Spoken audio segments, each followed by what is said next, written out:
NEET exam പ്രിപ്പറേഷനിൽ ആയിരിക്കുമല്ലോ നമ്മുടെ വിദ്യാർത്ഥി സുഹൃത്തുക്കൾ.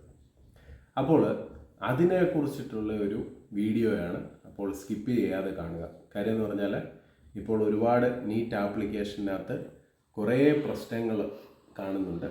അപ്പോൾ നമ്മുടെ കിടങ്ങന്നൂരുള്ള കോമൺ സർവീസ് സെൻറ്ററിൽ നമ്മളിപ്പോൾ കുറച്ച് ആപ്ലിക്കേഷൻസ് ചെയ്തു കൊടുത്തു. അപ്പോൾ ഈ വർഷത്തെ നീറ്റ് ആപ്ലിക്കേഷനിൽ നമ്മൾ കഴിഞ്ഞ വർഷത്തേതിലും വെച്ച് കുറച്ച് ശ്രദ്ധിക്കേണ്ട കാര്യങ്ങളുണ്ട്. വിദ്യാർത്ഥികൾ അത് ശ്രദ്ധിക്കാതെ അപേക്ഷ സമർപ്പിച്ചു കഴിഞ്ഞാൽ തീർച്ചയായിട്ടും അത് റിട്ടേൺ ആവും. അപ്പോൾ അങ്ങനെ റിട്ടേൺ ആകാതിരിക്കാനുള്ള കുറച്ച് ടിപ്സുകൾ കാര്യങ്ങൾ ഒക്കെയാണ് ഈ വീഡിയോയിൽ പറയുന്നത്. അപ്പോൾ ഒന്നാമത്തെ കാര്യം എന്ന് പറഞ്ഞാൽ ഇനി നമുക്ക് വളരെ കുറച്ച് ദിവസമേ ഉള്ളൂ, 8-ാം തീയതി വരെ ഉള്ളൂ ഇത് നമുക്ക് ഓൺലൈനായിട്ട് അപേക്ഷ സമർപ്പിക്കാൻ കഴിയുന്നത്. അപ്പോൾ ഈ വിദ്യാർത്ഥികളുടെ ആദ്യമേ നമുക്കിപ്പോൾ ഫെബ്രുവരി മുതൽ ഈ അപേക്ഷ തുടങ്ങിയപ്പോൾ മുതൽ നിരവധി തിരക്കുകളും മറ്റും വെച്ച് അപേക്ഷകൾ ചെയ്യുക.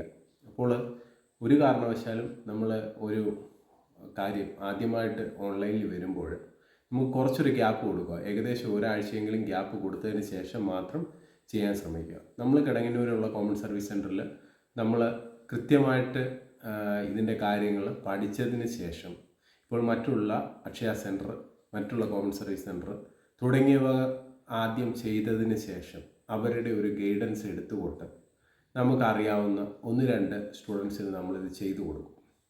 അതിന് ശേഷമാണ് നമ്മളത് എസ്റ്റാബ്ലിഷ് ചെയ്ത് മുഴുവൻ വിദ്യാർത്ഥികൾ സുഹൃത്തുക്കളിലേക്കും ഈ കാര്യങ്ങൾ ചെയ്തു കൊടുക്കുന്നത്. അപ്പോൾ നമ്മൾ ഈ പറഞ്ഞ പോലെ നീറ്റിൻ്റെ ഒരു 4-5 ചെയ്തിരുന്നു. അപ്പോൾ ഈ നീറ്റിൻ്റെ എക്സാം ഓൺലൈനായിട്ട് നമ്മൾ ചെയ്യുമ്പോൾ കൃത്യമായിട്ട് ചെയ്ത് ഒരു വിദ്യാർത്ഥിക്ക് കൊടുക്കണമെങ്കിൽ കുറഞ്ഞത് ഒരു 20 തൊട്ട് 30 മിനിറ്റ് വരെ എടുക്കും. അപ്പോൾ എനിക്ക് അറിയാൻ പറ്റാത്തൊരു കാര്യം എന്ന് പറഞ്ഞാൽ നമ്മുടെ അക്ഷയ സെൻറ്ററുകളിലും മറ്റും വിദ്യാർത്ഥികൾ പോകുന്നുണ്ട്. അവിടെ 5-6 പേര് ഒറ്റയടിക്ക് ചെയ്തു പോകുന്നതായിട്ട് കാണുന്നു. അപ്പോൾ അങ്ങനെ ചെയ്യുമ്പോൾ നിങ്ങൾ വിദ്യാർത്ഥികളുടെ ഉത്തരവാദിത്വമാണ്, അക്ഷയ സെൻറ്ററിൽ ഇരിക്കുന്ന ഓപ്പറേറ്ററുടെ ഉത്തരവാദിത്വം അല്ല. അത് നിങ്ങൾ കൃത്യമായിട്ട് മനസ്സിലാക്കുക. നമ്മുടെ സെൻറ്ററിൽ വരുന്ന വിദ്യാർത്ഥികൾക്ക് നമ്മളത് കൃത്യമായിട്ട് ഗൈഡൻസ് കൊടുത്ത് അവരെ കൊണ്ട് കൃത്യമായിട്ട് വെരിഫൈ ചെയ്തതിന് ശേഷം മാത്രമേ നമ്മളത് സബ്മിറ്റ് ചെയ്യൂ. കാര്യം എന്ന് പറഞ്ഞാൽ പിന്നീട് ഇതിനകത്തൊരു മിസ്റ്റേക്കുകൾ വന്നു കഴിഞ്ഞാൽ നിങ്ങൾക്കും ബുദ്ധിമുട്ട്, അത് നമുക്കും ബുദ്ധിമുട്ട്, അത് രണ്ടാമത് അതിനകത്ത് അപ്ലോഡ് ചെയ്യുന്നതും എല്ലാം തീർത്തും ബുദ്ധിമുട്ടായിട്ടുള്ളൊരു കാര്യം. അപ്പോൾ ഈ വർഷത്തെ നീറ്റ് എക്സാമിൽ ശ്രദ്ധിക്കേണ്ട കാര്യം ഞാൻ വീഡിയോയുടെ ഹെഡിങ്ങായിട്ട് പറഞ്ഞു. അപ്പോൾ ഒന്നാമത്തെ കാര്യം നിങ്ങൾ ശ്രദ്ധിക്കേണ്ടതെന്ന് വെച്ചാൽ കഴിഞ്ഞ വർഷത്തേതിലുപരിയായിട്ട് ലൈവായിട്ട് ഫോട്ടോ നമ്മുടെ ആപ്ലിക്കേഷനകത്ത് ഇൻ്റഗ്രേറ്റ് ചെയ്ത് കൊടുക്കണം. അപ്പോൾ അത് ലൈവായിട്ട് നമ്മൾ ഫോട്ടോ എടുക്കുമ്പോൾ ഒട്ടുമിക്കവാറും നമ്മൾ സെൻറ്ററുകളിലൊക്കെ അറിയാം, നമ്മൾ തിരക്ക് വരുമ്പോൾ ആളിനെ അവിടോട്ട് നിർത്തും, നമ്മൾ വെബ് ക്യാം എടുക്കും, ഫോട്ടോ എടുക്കും. പക്ഷെ അങ്ങനെ ചെയ്താൽ ഒരുപാട് പ്രശ്നങ്ങൾ വരാൻ ചാൻസ് ഉണ്ട് എന്നാണ് അറിയാൻ സാധിച്ചിരിക്കുന്നത്. അപ്പോൾ നമ്മൾ കഴിവതും ഈ ലൈവ് ഫോട്ടോ എടുക്കുമ്പോൾ ബാക്ക്ഗ്രൗണ്ട് വൈറ്റ് തന്നെ കൊടുക്കാൻ ശ്രദ്ധിക്കുക. അങ്ങനെ ഉണ്ടെങ്കിൽ എളുപ്പം ഇത് അപ്ലോഡാകും. അതോടൊപ്പം തന്നെ രണ്ടാമത്തെ കേസ് എന്ന് പറഞ്ഞു കഴിഞ്ഞാൽ നമ്മുടെ സെക്കൻഡറി ഇമെയിലും അതുപോലെ തന്നെ മെയിൽ ഐ ഡി അതുപോലെ തന്നെ മൊബൈലും കൊടുക്കുമ്പോൾ അതിൽ OTP വരാൻ കുറേ സമയമെടുക്കും. അപ്പോൾ ആ ഫസ്റ്റ് ടൈമിൽ നിങ്ങൾ OTP കൊടുത്തു കഴിയുമ്പോൾ ശ്രദ്ധിക്കേണ്ട കാര്യം എന്ന് പറഞ്ഞാൽ അത് OTP വരാൻ താമസം എടുക്കുമെന്ന് അതിൽ ഡൗൺ സൈഡിൽ കാണിക്കും.